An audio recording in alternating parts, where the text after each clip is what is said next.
Bienvenidos a la economía de Deutsche Welle, los acompaña Rosa Casals. Comenzamos en Estados Unidos. El número de ciudadanos que solicitaron subsidios por desempleo bajó a 198.000 la semana pasada. Eso es 8.000 menos que una semana anterior, según datos del Departamento del Trabajo. Los empleadores estadounidenses añadieron un nuevo récord de puestos de trabajo en 2021 a medida que los despidos cayeron a un mínimo de medio siglo y los puestos disponibles aumentan. Pero el ritmo de la fuerte recuperación del mercado laboral podría ralentizarse a principios del próximo año debido a la incertidumbre que plantea la variante Omicron de la COVID-19.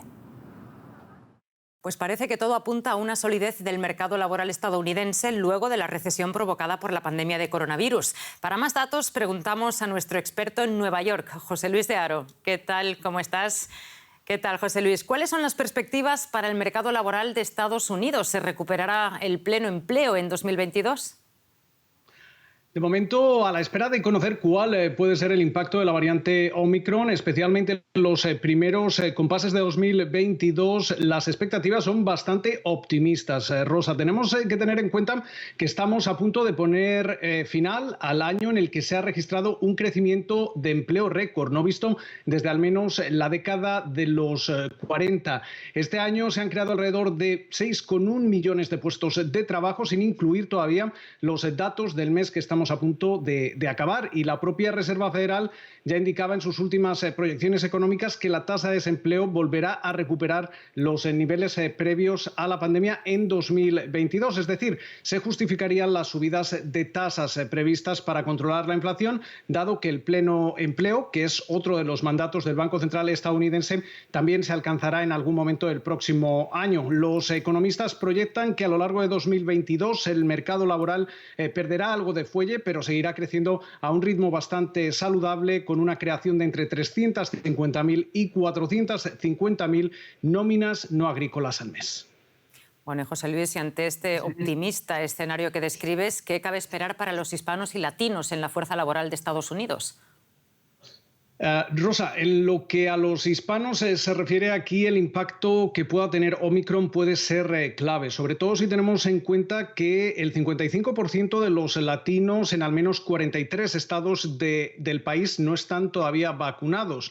Esto es importante sobre todo si tenemos en cuenta que los trabajadores latinos están también más expuestos al sector servicios y en algunos casos también a la economía más informal. Aún así es importante destacar cómo la tasa de desempleo entre los latinos aquí en Estados Unidos se ha reducido en 3,1 puntos porcentuales en el último año, hasta situarse en el 5,2% el pasado noviembre. De hecho, el desempleo entre los negros y afroamericanos sigue siendo mucho más alto, situándose en el 6,7%. Y también cabe recordar como el propio presidente de la Reserva Federal, Jerome Powell, ya anticipó recientemente que las recientes mejoras en las condiciones del mercado laboral han reducido las diferencias de empleo entre grupos, especialmente para trabajadores en el extremo inferior de la distribución salarial, así como también para los hispanos. Muy interesante lo que cuentas. Muchísimas gracias por este análisis, José Luis. Saludos y hasta pronto. El presidente ruso Vladimir Putin volvió a presionar a las autoridades alemanas para que den luz verde al polémico gasoducto Nord Stream 2, asegurando que ello podría solucionar los problemas que tiene Europa ahora mismo con el abastecimiento de gas natural. Sin embargo, el organismo regulador alemán dice que primero debe comprobar que la empresa operadora del gasoducto cumple con la ley alemana. La creciente tensión por el Nord Stream 2 se llega al final de un año excepcional para el sector energético mundial. Carbón, gas natural y petróleo. Este año escasearon estos combustibles fósiles. En casi todo el mundo, la energía necesaria para calentar nuestros hogares o para hacer funcionar nuestros autos o empresas se ha encarecido drásticamente. El abandono de los combustibles fósiles necesita mucho tiempo. En 1981, petróleo, gas y carbón representaban el 84% de la demanda total de energía. El año pasado ese porcentaje seguía siendo igual. El primer lugar en percibir la escasez de energía este año fue China. El suministro de carbón de China no estuvo a la altura del fuerte repunte de la demanda de su sector industrial. En septiembre, el gobierno ordenó el cierre de algunas fábricas y pidió a las minas aumentar la producción. Ante la escasez de carbón en su país, China recurrió a los mercados internacionales de gas natural. La enorme demanda procedente de China repercutió en los mercados energéticos mundiales, incluidos los europeos. La competencia entre China y Europa por el gas licuado no es nueva, pero la escasez de energía de este año ha provocado una guerra de ofertas por ese combustible y Europa va perdiendo. Cuando hace frío allí recurren al mercado de gas natural licuado y a Europa le queda un poco menos. De todas formas, hay gasoductos de Noruega, Argelia y Rusia que también nos pueden suministrar gas. Pero ahí Europa tiene otro problema en este momento. Rusia ha tardado en enviar más gas a la Unión Europea este año. Para algunos no es una casualidad, sino una táctica para forzar la aprobación por parte de la UE de Nord Stream 2. El gasoducto de 9.500 millones de euros que Rusia ha completado recientemente para Alemania.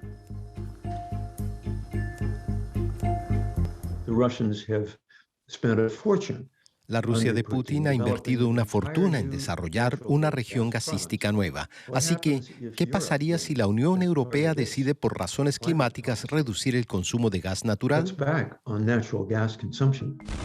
De hecho, muchos políticos apuestan por acelerar el uso de energías renovables para combatir el cambio climático.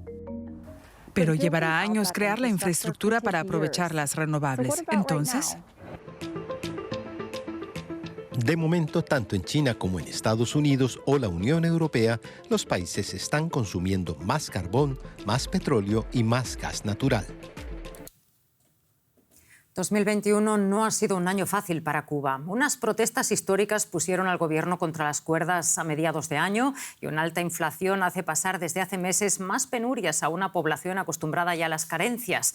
La crisis alcanza ahora a todo un símbolo de los hogares cubanos, el plato que no puede faltar, mejor dicho, en las mesas de la isla, sobre todo en días de fiesta, la carne de cerdo. Según cifras oficiales, el sueldo promedio mensual en Cuba casi alcanza los 4.000 pesos, unos $163. Actualmente es el dinero que se necesita para comprar 9 kilogramos de una de las piezas más codiciadas de Año Nuevo, el pernil de cerdo. El carne de puerco para nosotros es el indicador de inflación y es el indicador nacional. Es como el pavo en Estados Unidos el 24 de diciembre. En una casa que no se coma pavo no están celebrando las Navidades. Entonces en Cuba era así, el fin de año era un puerco. Ahora estamos hablando de carne de puerco, que es un pedacito de puerco. El 2021 ha sido un año especialmente duro para Cuba. Tras una caída del 11% del PIB en 2020 y el endurecimiento del embargo estadounidense desde 2018, se sumaron las masivas manifestaciones del 11 de julio en más de 50 ciudades. Y aunque el PIB se recuperó levemente este año, las mejoras aún no están a la vista. Según fuentes oficiales, el incremento de precios al consumidor en la isla fue de 70%. La economía no está buena y la carne pues cada día más para arriba. Porque si el campesino se la pone cara al que la vende, el que la vende la tiene que poner mucho más cara también. No es culpa tampoco de nadie, es decir, es una cadena. El gobierno dice que el problema es la falta de alimento para los animales. Pero los expertos estiman que el problema obedece en gran parte a la mala gestión de la reforma monetaria aplicada a inicios de año, porque los precios subieron más que el aumento real de los salarios. A un día de Año Nuevo y acostumbrados a enfrentar las crisis, los cubanos sabrán buscar alternativas. El que puede comprar una librita, el que no la puede comprar, que coma pollo, porque no hay más nada, para algo hay que comer. Este 1 de enero el euro cumplirá 20 años de su entrada en circulación. En 2002 reemplazó la moneda de curso oficial en 12 países de la Unión Europea, entre ellos Alemania, España y Portugal. Desde entonces, otros 7 países se han incorporado a la zona euro. Para muchos, la moneda común es un factor de estabilidad para Europa, pero desde luego a lo largo de su trayectoria ha experimentado altibajos. Echamos un vistazo a estos 20 años del euro. Un símbolo de esperanza y prosperidad para toda Europa. La escultura del euro con una altura de 15 metros frente al Banco Central Europeo en Frankfurt. Alemania celebraba así la adopción del euro como moneda común. Desde entonces, los europeos ya no necesitan cambiar dinero para desplazarse dentro de la eurozona. Las empresas también se beneficiaron con el incremento del comercio dentro de la Unión Monetaria. En vísperas de 2022, más de 340 millones de personas de 19 países de la Unión Europea pagan con euros.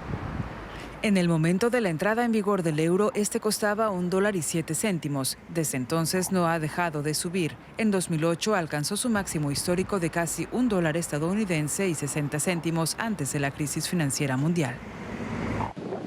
Fue la primera prueba de fuego para el euro, una moneda única para economías tan dispares como Grecia y Alemania.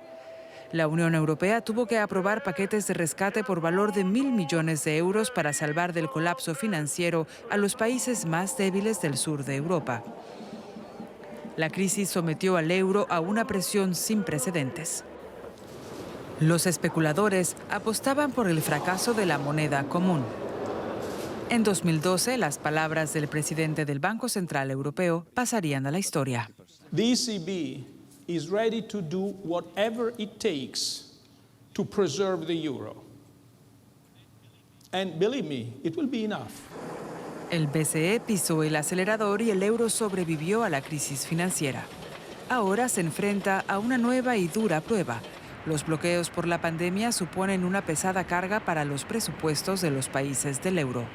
En 2020 asumieron por primera vez una deuda conjunta.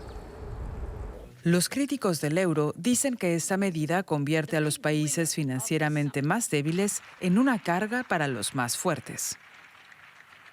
Pero muchos otros todavía ven el euro como la mejor oportunidad para que los países de la Unión Europea refuercen aún más su unidad. Y hasta aquí el espacio de economía. Muchas gracias por acompañarnos. Los invito a que sigan aquí con nosotros en Deutsche Welle. Ya saben que pueden ver estas y otras noticias en nuestra página web y en redes sociales. Hasta pronto.